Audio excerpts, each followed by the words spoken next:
Chapter 1. Shadows in Manaus. Ana Silva had never ventured far beyond the tranquil embrace of her riverside village, nestled at the edge of the Amazon basin. Life there was simple but vibrant, filled with the soothing murmur of the Rio Negro and the warmth of family gatherings. Every morning she helped her mother grind manioc roots, listened to her grandfather recount tales of the forest spirits, and bathed in the river that glittered like molten gold in the sunlight. Her life, though modest, was stitched together with the comfort of tradition and the beauty of nature. But the cruel hand of destiny often strikes without warning. The day the men came, Ana's father was away fishing, and her mother was nursing her younger brother. They spoke kindly, promising a respectable job in the city of Manaus, working as a cleaner in a hotel, with good pay. They showed her photos of tall buildings, modern streets, and bustling markets. For a girl who had never seen anything beyond her village and the occasional floating markets, it was mesmerizing. Ana's family hesitated, but the weight of poverty pressed hard upon them. Her mother reluctantly agreed, believing this opportunity could help secure a better future. The men assured them Ana would be back to visit after a few months, with enough money to ease their burdens. Trusting their words, Ana packed a small bundle, 2 dresses, a comb, her wooden rosary, and a picture of her family. The river journey to Manaus took 3 days. The men, who introduced themselves as Senor Gustavo and Senor Raul, were attentive at first. They bought Ana grilled fish at river stalls and told her amusing stories about the city. But as the dense jungle gave way to the sprawling port city of Manaus, their demeanor shifted. Their smiles faded, and their kindness grew brittle. Manaus was overwhelming. Massive ships lined the docks, street vendors shouted in rapid Portuguese, and the scent of grilled meat mixed with exhaust fumes. Ana's wide eyes couldn't take it all in fast enough. She was led through narrow alleys, away from the main streets, to a crumbling apartment block with barred windows. Inside, the mask of civility dropped completely. Ana was locked in a suffocating room with peeling yellow paint and a single iron bed. Her phone, her identification papers, everything was taken from her. Panic seized her heart as she realized the horrifying truth. This was no job opportunity. She was trapped, a pawn in the hands of human traffickers. The days that followed blurred into a nightmarish routine. The room smelled of mildew, the small window was nailed shut, and the only faces she saw were the sneering guards who brought her meager portions of stale bread and water. Sometimes she heard other girls crying in nearby rooms. Other times, men with harsh voices came and spoke in coded language about transportation, destinations, and buyers. Ana's first instinct was to collapse under the weight of fear, but the spirit of the forest was strong within her, instilled by generations who had survived against the odds. Every evening, she sat by the door and listened carefully. She learned the patterns of the guards, when they changed shifts, who was lazier, who drank too much. She counted their footsteps and memorized the creaks of the floorboards. Her hope was a fragile flame, flickering, but unextinguished. She pressed her ear against the walls, sometimes hearing muffled arguments about shipments and police patrols. One night, a loud crash distracted the guard outside her room. Testing the door, Ana realized the lock had been improperly secured. It was damaged, the latch barely holding. Her heart thundered in her chest. This was the moment she had waited for. Summoning every ounce of courage, she waited until the guard dozed off in front of a television screen in the common area. Quiet as a shadow, Ana slipped through the door, her breath sharp and fast. She padded down the hallway, past rooms of other terrified souls, and towards the back exit she had seen the guards use. The door creaked, but did not betray her escape.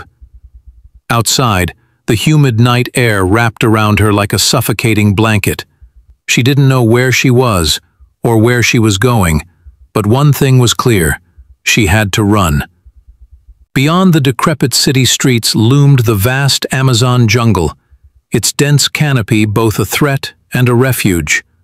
Ana Silva took a final glance back at the building that had stolen her freedom, then disappeared into the shadows, running toward the unknown, where the wild waited, not as an enemy, but as a silent ally. Chapter 2. Into the Green Inferno. The jungle swallowed Ana whole. The towering trees formed a vast cathedral of green, their thick canopies blotting out much of the sky, casting the world below into perpetual twilight. The air was humid and heavy, every breath Ana took thick with moisture and the rich, loamy scent of the earth. Her feet, tender and unprepared, were soon raw and bloodied by the uneven ground, but she forced herself to press on. Every crack of a branch or distant shout in the city behind her sent jolts of fear through her chest. She did not dare look back. The first hours were pure adrenaline. She stumbled over roots, pushed through dense undergrowth, and ran with blind determination. Her heart pounded not just from exertion, but from the fear of being recaptured. As the sounds of Manaus faded behind her, the jungle seemed to close in, embracing her with thorny vines and whispering leaves. By dusk, her strength had dwindled. Ana realized the jungle was unlike anything she had ever experienced. Every inch of it was alive, buzzing, croaking, rustling. Clouds of mosquitoes descended on her skin, leaving burning bites that she could not fend off. Small animals scurried in the brush, and unseen birds called out from the treetops with cries both beautiful and eerie. Water became her first true obstacle. Her lips cracked and her throat ached with thirst, but Ana remembered her grandfather's teachings. She searched for bromeliads, plants that trapped fresh rainwater in their bowl-like centers. She drank greedily from them, wincing at the bitter but life-saving liquid. The first night fell quickly, the sky turning from gray to black in mere moments. Ana, shivering from fear and exhaustion, huddled beneath the roots of a massive kapok tree. The jungle came alive with the sounds of nocturnal predators. She could hear the distant roar of a jaguar, the guttural croaks of frogs, and the sinister rustling of unseen creatures in the undergrowth. Sleep came in brief, restless moments. Her dreams were filled with the iron bars of her prison room, of grasping hands pulling her back. But every time she awoke to the damp earth beneath her and the song of the forest, she reminded herself she was free. On the second day, hunger gnawed at her belly. She scavenged for wild fruit, remembering which berries her grandfather had warned were poisonous. She found clusters of camu berries and devoured them, their tartness shocking but refreshing.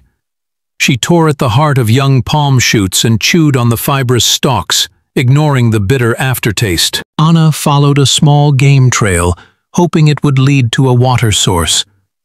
Her bare feet stumbled often, but she found solace in movement. She watched for animal tracks and sniffed the air, trying to mimic the instincts her elders spoke of. Before midday, she reached a narrow creek, its clear water glinting like diamonds under filtered sunlight. Falling to her knees, Ana drank deeply, letting the cool liquid soothe her parched body. She used the water to clean her blistered feet and rinse the sweat from her skin. There was no soap, no comfort, but each action made her feel more alive, more in control. With the creek as her guide, Ana pressed deeper into the unknown. The jungle, terrifying as it was, began to reveal its rhythm. She learned to listen. Birds often went silent when danger was near, and certain calls hinted at approaching predators. She spotted monkeys overhead and realized their chatter could alert her to intruders or hunting cats. By the third day, Ana had stopped running. Her pace slowed, turning into cautious steps. She avoided areas where the undergrowth was too thick, detoured around stagnant pools buzzing with mosquitoes, and fashioned crude walking sticks to help her navigate slippery paths. That night, she found shelter beneath a fallen log, surrounded by wild ginger plants. She used broad leaves to shield herself from the worst of the rain. Her body ached, her mind was weary, but in the distance, the calls of the traffickers had vanished. The jungle had consumed her, and for now, it had hidden her well. Lying there, staring into the darkness, Anna whispered to herself, "You are not a victim. You are part of this land, and you will endure." The thought settled in her heart like a seed, ready to grow. Tomorrow would bring new challenges, but tonight, the green inferno had become her refuge. Chapter 3. Allies of the Forest. By the fourth day, Anna's body was close to breaking. Every muscle ached. Every step felt like walking on shards of glass. Her legs were scratched raw from thorns, and her skin was peppered with insect bites. But her spirit remained fierce. She followed the narrow creek deeper into the jungle, hoping it would lead to a larger river. That morning, as she knelt by the stream to drink, she caught sight of movement out of the corner of her eye. A tall figure, slender but strong, stood half-hidden by the foliage. Instantly, Anna's heart thudded in panic. Her first instinct was to flee, but something in the figure's posture held her still. There was no aggression, only curiosity. It was a young man, his skin the color of rich earth, dressed in simple, practical clothes woven from natural fibers. His eyes, dark and steady, watched her with guarded concern. In his hand, he held a spear, but its point was lowered, non-threatening. "Você está perdida?" he asked softly, his voice calm in Portuguese. "Are you lost?" Anna nodded, too weak to respond. Her legs trembled, and she slumped against the creek bank, her body screaming for rest. The man approached cautiously, kneeling a few meters away. After a few moments, he slung his spear over his shoulder and retrieved a small leather pouch from his side. From it, he produced a wooden cup and handed her fresh, cool water flavored with crushed guava leaves. "My name is Tiago," he said, slowly and deliberately, "from the Ticuna people." Anna's dry lips quivered as she introduced herself. She shared fragments of her story, her words broken by sobs and exhaustion. Tiago listened intently, his expression shifting from curiosity to anger as he understood what she had endured.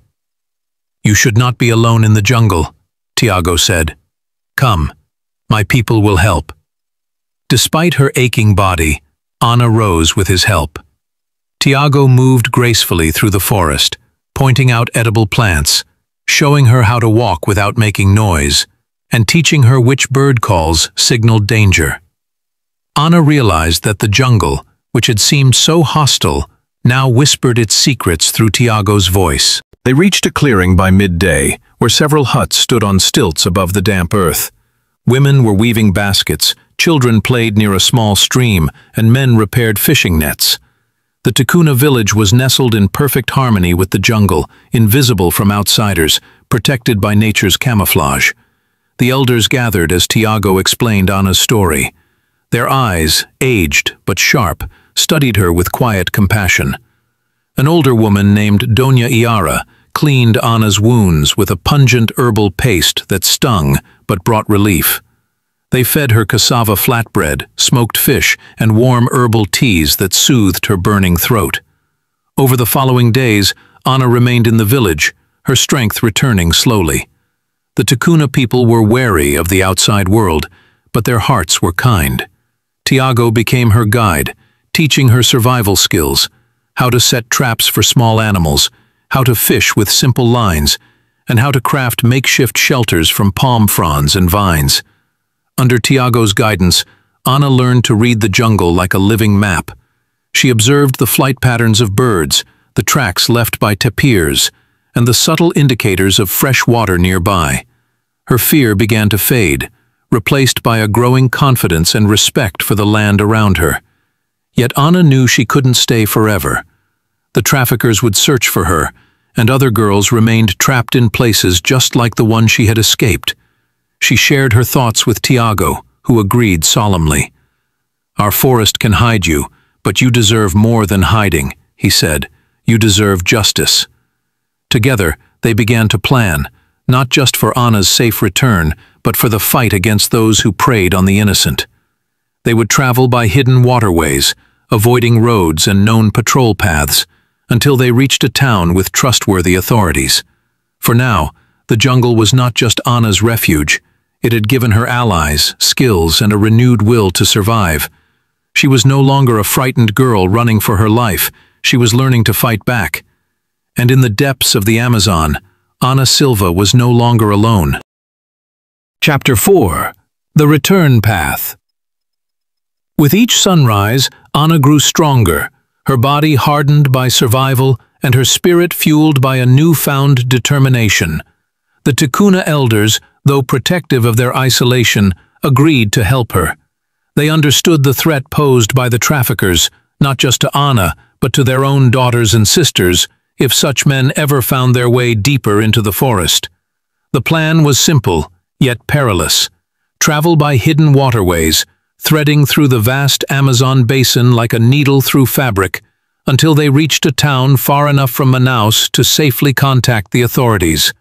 Roads were too dangerous. Traffickers had eyes everywhere, and patrols could be bought.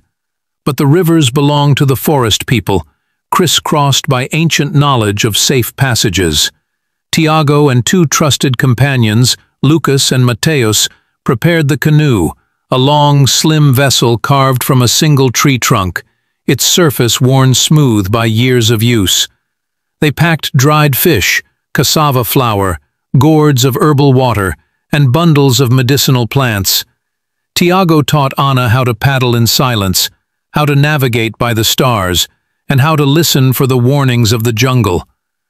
The journey began under a curtain of rain. The Amazon welcomed them with a trial, turning small streams into roaring torrents and washing away familiar trails. But Tiago was undeterred, guiding the canoe through narrow channels, ducking under fallen trees, and paddling against strong currents. Ana watched, learning every movement, feeling her bond with the jungle deepen. At night, they camped in concealed spots, building smokeless fires and surrounding their sleeping areas with natural repellents to ward off predators and insects. Ana sat close to Tiago, listening to the stories of his ancestors, of warriors who defended their land from invaders, of women who healed with the knowledge of plants, and of the great rivers that connected them all. 3 days into their journey, danger struck.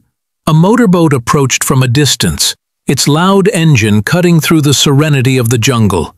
Tiago's body stiffened. "We hide," he whispered. They maneuvered the canoe into a thick grove of reeds, covering it with branches. Ana held her breath as the motorboat passed by. Through the gaps, she saw men with rifles and the cruel familiarity of the traffickers' uniforms. Her heart pounded, but they remained unseen, swallowed by the jungle's protective embrace. The incident steeled Ana's resolve. They pressed on, avoiding main rivers and traveling through forgotten tributaries. They hunted along the way. Lucas was an expert with the blowgun, bringing down birds for food, while Mateus taught Ana how to track peccaries and gather wild yams. They drank from crystal-clear springs and avoided swamps where crocodiles lurked. On the 7th day, they reached a small missionary outpost, one of the few places Tiago trusted. Father Gabriel, a weathered priest with kind eyes, listened in shock to Ana's tale. He promised to send word to the federal police using the outpost's old radio. "You are safe now," Father Gabriel assured her, but Ana shook her head. "Safe is not enough. I have to make sure this ends," she said firmly. While awaiting a police escort, Ana rested, but her mind was restless. She documented everything she remembered: names, locations, faces, phrases the traffickers used. Tiago translated when necessary, and the priest wrote an official report. By the 10th day, officers from a government anti-trafficking unit arrived. Anna's testimony, combined with the Ticuna's insights, revealed the network's hidden routes, their recruiters, and the safe houses they used. For the first time in her life, Anna felt the power of her own voice. Her words were weapons, her survival a declaration of war against injustice. Her journey was nearing its end, but a greater mission was only beginning. Anna had walked through shadows, braved the wild, and now stood at the threshold of justice. Chapter 5. New Horizons.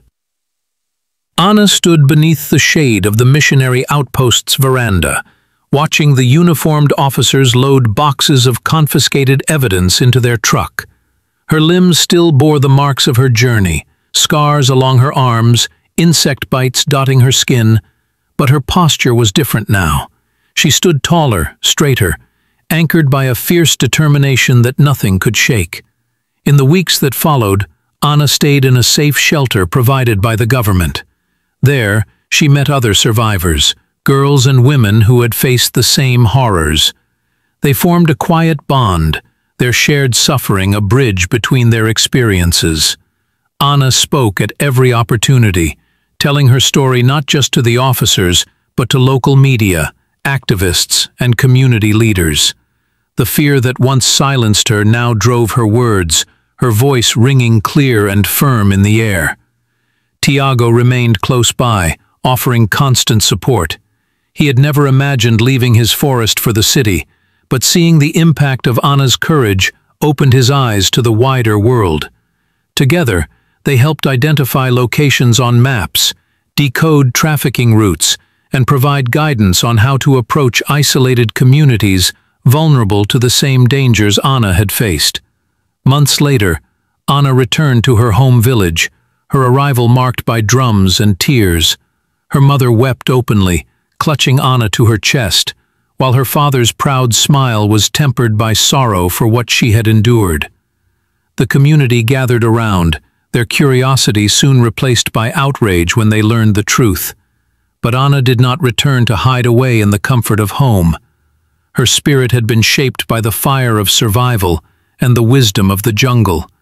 She traveled between neighboring villages, speaking about the dangers of trafficking and teaching young girls and boys how to recognize warning signs. She worked with local leaders to set up protective networks, ensuring that recruiters would be challenged at every step. With government support and Tiago's knowledge of the jungle, Anna helped establish a community-run patrol system. Trained volunteers watched the river docks, recorded the movements of suspicious outsiders, and spread awareness. Anna also coordinated with authorities in the city to create a direct line of communication, so isolated communities would never be cut off from help again. Her connection to the Ticuna remained unbroken. Every few months, she returned to Tiago's village, sitting by the fireside, learning more about medicinal plants and jungle survival. She built bridges between the government and the indigenous people, respecting their traditions while ensuring their voices were heard in larger discussions. Years passed, and Anna's story grew beyond the Amazon. She spoke at conferences in distant cities, even outside Brazil, shining a light on the dark underworld of human trafficking. She refused to let her suffering be in vain. Every scar became a badge of resistance, every memory a catalyst for change. One evening, as the sun dipped below the horizon, Anna stood at the edge of the Rio Negro, Tiago by her side. The river reflected streaks of orange and purple, the jungle alive with song. She closed her eyes and breathed deeply, feeling the weight of her past merge with the promise of the future. "We survived," Tiago said quietly. Anna opened her eyes, a soft smile playing on her lips. "We did more than survive," she replied. "We reclaimed our lives, and now we protect others." In the vast, untamed beauty of the Amazon, Anna Silva was no longer just a survivor. She was a leader, a warrior, and a beacon of hope, proving to the world that even in the darkest of jungles, Courage could carve out a path to freedom.